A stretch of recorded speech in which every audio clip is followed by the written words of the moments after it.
So even though Alphabet increased their capex again, which are you surprised? I'm not surprised, meaning other hyperscalers are going to probably do the same thing. Amazon, Meta, all these hyperscalers, even though we're seeing capex increasing, right? Nvidia, well, Nvidia is selling off. And I know it's not just, we can't just focus on the short term, but you would have thought Nvidia would pop today again as the AI race is accelerating. It's on, and all these companies are increasing their, most likely all of them are going to increase their capex. Alphabet already did. You would have thought Nvidia would run, but no, it sold off. And eventually, look, it will be reflected in the stock price, in my opinion.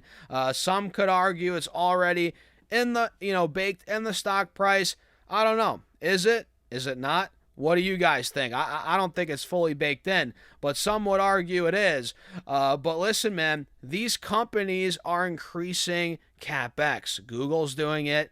Why do you think Amazon, a lot of these stocks sold off today? It's because they know what's coming. Amazon's going to increase capex. Free cash flow is going to get hit even more, like Alphabet's, which just went negative for the first time in God knows how long, right? So all these companies now, they're going even deeper as the AI race is only accelerating. And these companies, listen, and guys, at some point, the capex spend, it's going to slow down. It's not going to be going up into infinity and beyond, right? But the reality is, if one of the big giants, tech giants, ups their capex, right, for now at least, these other competitors, they can't fall behind. They got to keep upping it and, competing, right?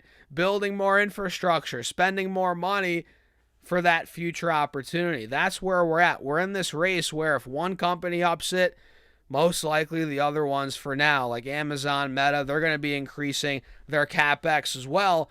And, at this point, Amazon sold off about, I forget percentage-wise. Now that I think about it, let me pull it up. Amazon went down a whopping, can I even freaking see right now? Hold on, guys. Amazon 4.5%, 5% red day, and earlier in the day, it got down to about 232. So it got hit because investors know what's coming. Free cash flow is going to get hit more. Margins, capex is going up more. And, some short term, some investors think too short term. They don't like it. The stock goes down. But I think it's a long-term opportunity. Not for every stock out there, but for a select few here, they're making the investments, and I think they're going to pay off. They're going to be able to monetize all this capex. So Amazon dumped.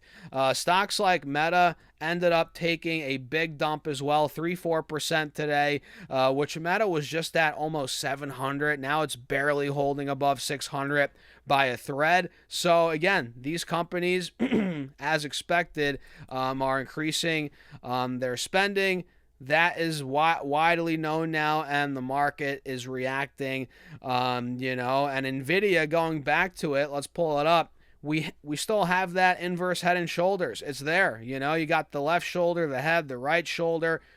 My alert's at 215. We tried breaking out, and something told me that this was going to happen, this type of reaction. And here we are. We're now at 208. And look, the head and shoulders, inverse head and shoulders is still intact. And even with this pullback, we're still maintaining, forget about the inverse head and shoulders for a second. We're still maintaining higher lows. You guys can see it right here. Excuse me, you guys see right here, we're maintaining the 50 SMA on the 4-hour chart and the 180 SMA, which is critical, right? And let me tell you guys, that's an ideal level for the bulls to hold, right around 205, 210. They need to hold that spot. If this trend line breaks, if we fall through the 180 SMA, that's going to be a little alarming in the short term. That could potentially bring Nvidia back under 200, but we're not there. We're holding on tight, guys.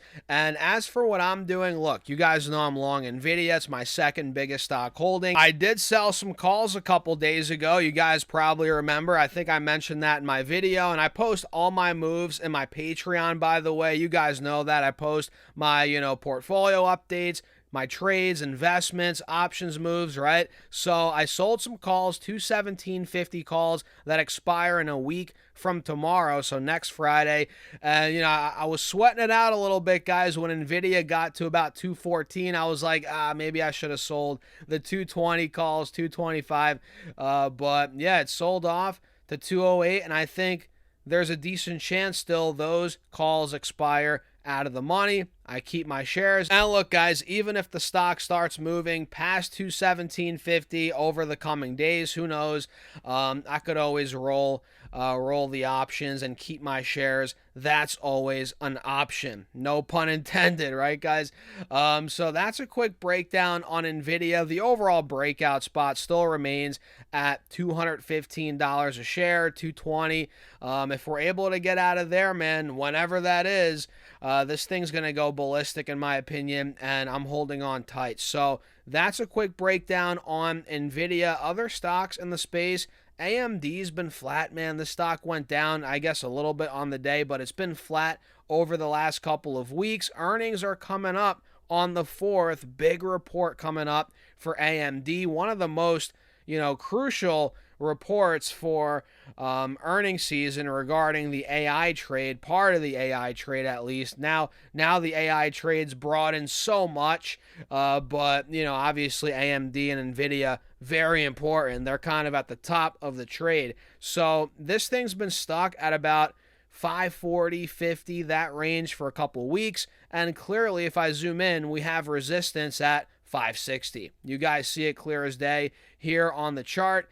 And if this thing takes out 560, man, which it's too early to tell, although we are testing it right now, 550, 60, if we're able to get out of there, guys, this could finally, as if it hasn't moved a lot, but this could really start to go for the next leg up, believe it or not, especially if guidance is very strong. I'm also watching Broadcom, ticker AVGO, which you guys remember we covered it after they reported earnings. The stock tanked, and I said I don't think it's going to go much under 400. You guys remember that. It got down to about 360 as the overall AI trade saw a lot of pressure, but now it's actually getting back towards 400. We closed at 392. The stock's actually trading above the moving averages for the first time in a couple of weeks. And if I get the channel tool out, let me show you this here, guys. We're clearly, starting to break out slowly, right? We're testing the top, starting to break out of this channel.